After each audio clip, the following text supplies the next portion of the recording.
Halo, nama saya Selin Kristi. Di video PPIT Shining kali ini, saya akan mencoba berbagi kepada teman-teman semua tips-tips belajar yang saya juga terapkan dalam kegiatan belajar saya.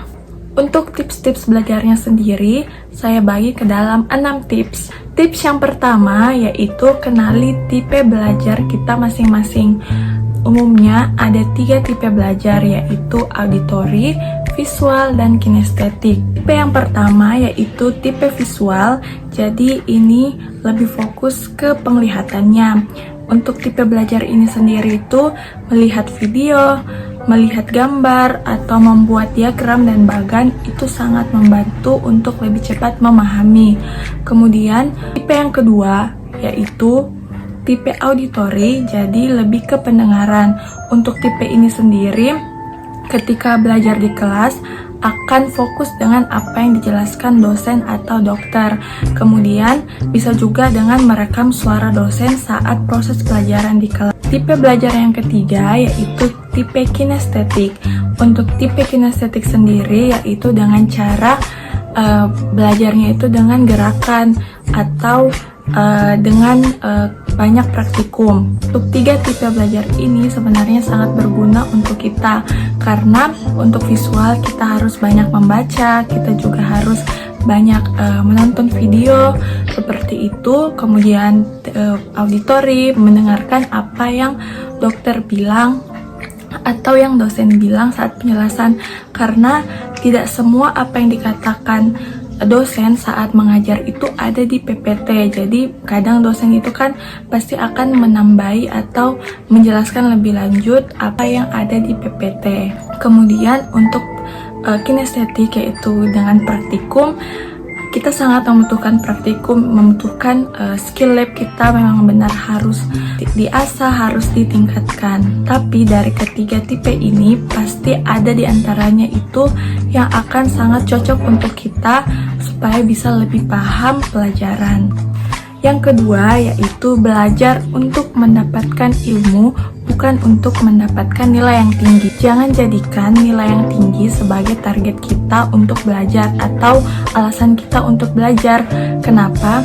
Karena kalau misalnya kita cuma mau nilai yang tinggi, jadi kita mengekspektasikan misalnya di pelajaran A, saya harus mendapatkan nilai di atas 90. Kemudian ketika hasilnya keluar, ternyata itu tidak sesuai dengan ekspektasi kita dan malah berbanding terbalik. Nah, itu akan membuat kita menjadi sangat cepat putus asa, kemudian malas untuk bangkit lagi. Namun sebaliknya, kalau kita belajar untuk mengupdate ilmu kita, menambah pengetahuan kita, pasti kita akan terus merasa haus akan ilmu dan ingin terus belajar.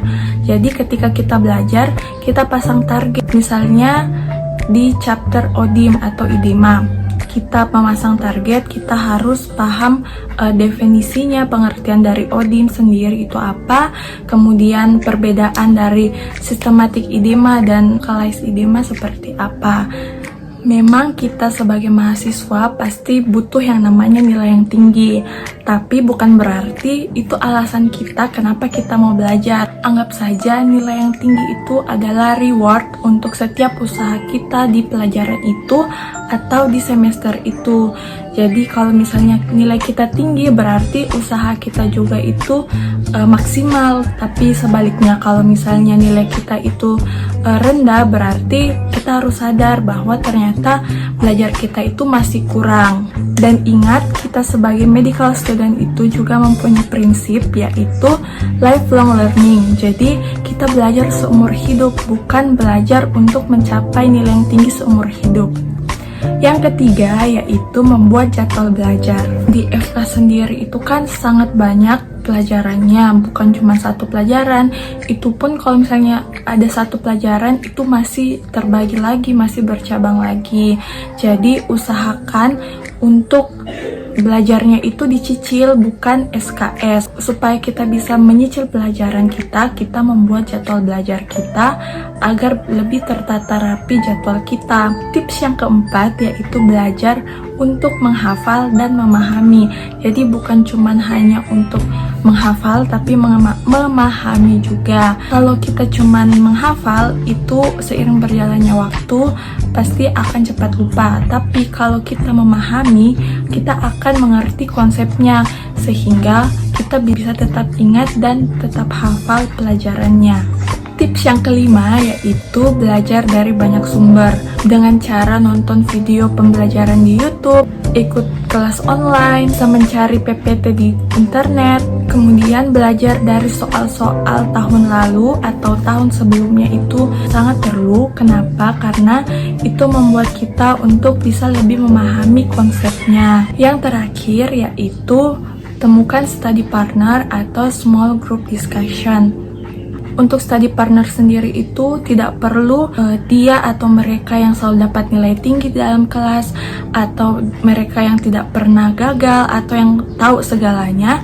Tapi carilah study partner yang betul-betul mempunyai tujuan yang sama dengan kita, mempunyai motivasi yang sama dengan kita, dan yang paling penting mau terus belajar. Oke, itu tadi tips-tips yang bisa saya bagikan kepada teman-teman semua. Jangan lupa juga untuk terus berdoa sebelum kita belajar dan sesudah belajar. Berterima kasih kepada Tuhan karena kita masih mau belajar, kita masih mempunyai semangat untuk belajar, dan juga tetap rendah hati. Apapun yang kita ketahui, kalau misalnya kita mampu menjawab pertanyaan dari dosen, kita mampu menjawab pertanyaan orang-orang sekitar, jangan pernah merasa bahwa kita tahu segalanya, tapi tetap rendah hati karena ingat, di atas langit masih ada langit, dan di atas semuanya itu ada Tuhan. Tuhan akan mengambil kapanpun kemampuan yang kita miliki. Ketika ia merasa bahwa kita ini sudah sombong, sudah tidak bersyukur lagi, dan tidak ingat bahwa kemampuan yang kita miliki itu berasal dari Tuhan. Saya juga bukan orang yang tidak pernah gagal. Semester sebelumnya saya pernah gagal salah satu pelajaran.